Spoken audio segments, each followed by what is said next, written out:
Following his dismissal from the Dallas Cowboys, Tom Landry left for a month-long European vacation. He broke his silence this past week when the former coach sat down with ESPN's Joe Theismann for our Sunday evening conversation. He is one of football's most recognizable figures. Tom Landry's stoic presence graced the NFL sidelines for 3 decades. The NFL's third winningest coach, Landry and his legacy are secure. His career spans the NFL's most formidable era, when Landry's expansion Cowboys became America's team. You know, I didn't want a coach to start with. I didn't want to be a head coach. You know, when I began way back there, I was trying to get out of football when I left New York, you know, and I stayed with it. And I think in '64, when Clint Murkison gave me a 10-year contract, you know, I said that was my sign that, hey, the Lord wants me there. He wants me to be in that capacity. From then on, I was a football coach for the rest of the time. First time in 29 years. The first weekend of the football season goes by. What went through your mind? You're not on the sidelines for that. You know, I mean, 30 years is a long time being on the sidelines. It really is, Joe.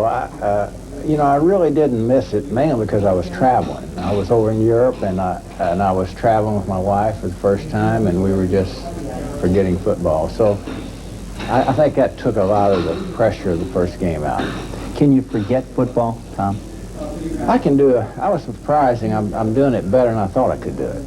Really? And I guess really, Joe, it's because, you know, there was such a big change in the Cowboys. You know, in the ownership, I mean, actually the ownership, you know, Tex and all the rest of them are all gone. And I think if that hadn't taken place, you know, I think I would have felt it a lot more than I did.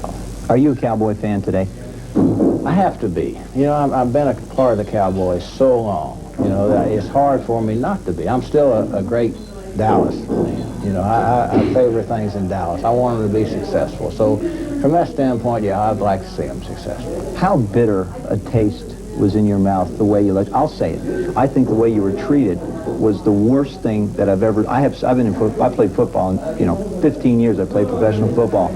It's the worst I've ever seen anybody treated for someone who has meant so much. Did it leave a bitter taste in your mouth? It really didn't, surprisingly. You know, I mean, I'm very tolerant with people. You know, I understand a little bit where they come from. The new ownership, the new coach, they came into an exciting situation for them. They didn't think about people. They just thought about the opportunity they have.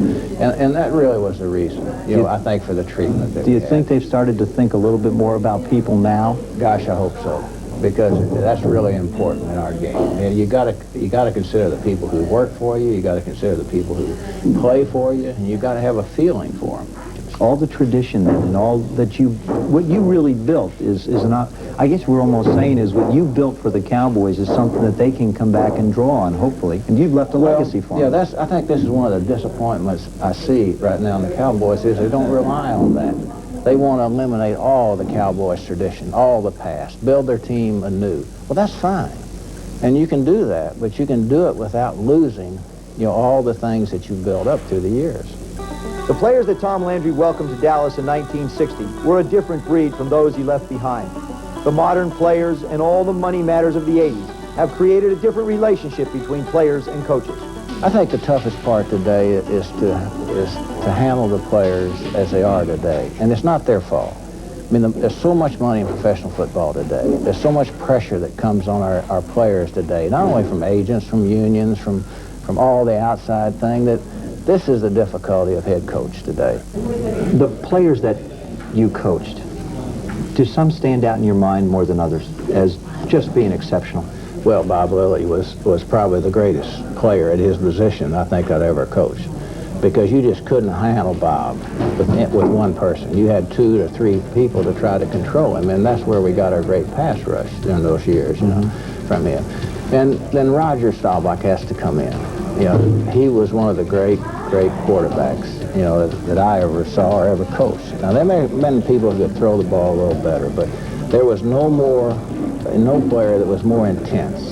You know, he brought us back, what, 24 times to win. I know, you know, Tom. Yeah, 14 times. You know that. 1979, one night I remember. Yeah, he was so remarkable. But there were many players, you know. How about a team? If there was, you know, all the years you've coached, is there one team that just has left a memory with you that stands out among the others? Well, I think, of course, I have to go back to the first Super Bowl team. Because our guys lived and died for about 4 years before we won the Super Bowl. That team was really special. But you know, the team I had the most fun with was the 75 team. Really? When Bob Lilly and all of them retired, we had 12 rookies. You know, we didn't have very much going for us. Nobody counted us out, and we went all the way to the Super Bowl that year. How would you like the players that played for you to remember you as their head coach? Well, you know, Joe, I think the most important thing in life and what we do is to have a positive effect on the people who you coach.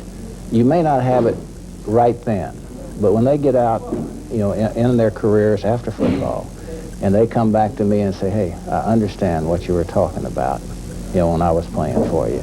That's the greatest thrill I have in football.